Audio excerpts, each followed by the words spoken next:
Hello, I'm William Cook, and this is the week 3 discussion board moving along. And this week, our presentation, we're tasked with searching through the American Historical Imprints database and finding the group that we'd be presenting to. I've always had a fascination with military pastors.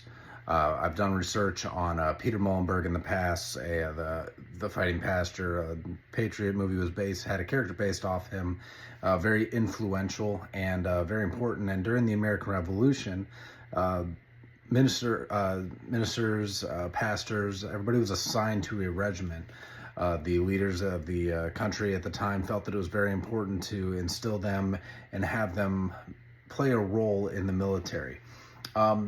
Through this research, I did narrow it down to the around the American Revolution, around between the years of 1775 and 1777, looking for sermons that was given to the troops or about the troops. I did find one sermon that was made by Samuel Cook. He was a pastor of the Second Church in Cambridge. He gave a sermon to a group of, actually a community that just had recently faced a tragic attack from British troops on civilians in Cambridge.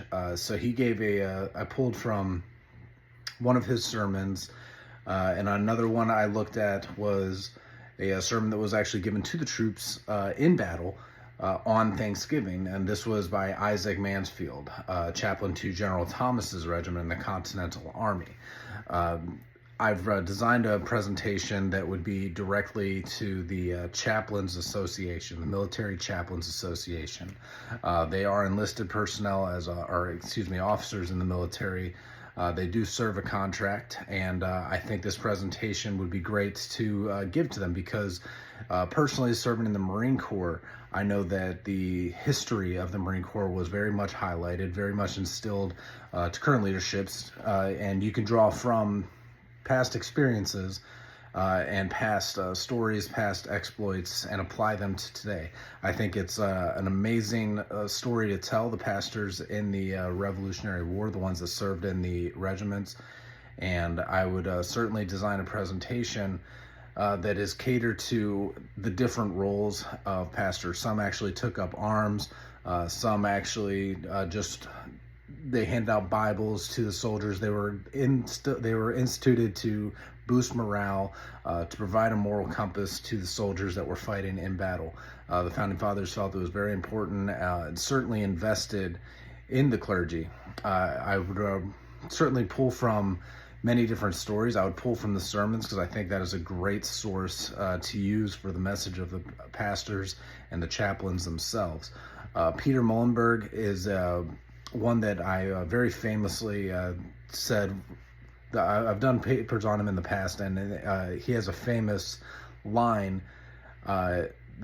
Allegedly, this is, a lot of people have told the story differently, but his son included in his biography about his father that during one of his sermons, he said there is a season for everything, which is directly out of the Bible. And then he stopped it and said, and there's also a time for preaching and a time for fighting. Now is a time for fighting. And he famously took off his minister robe to unveil him in military attire. Peter Muhlenberg was very inspirational. He was there in the American Revolution. He was attached to very important battles, very important maneuvers, and the role of the chaplain is very much highlighted, especially on the America's historical imprints. There is a plethora of sermons available for reading and published works by the clergy and by the chaplains in the military at the time. Thank you.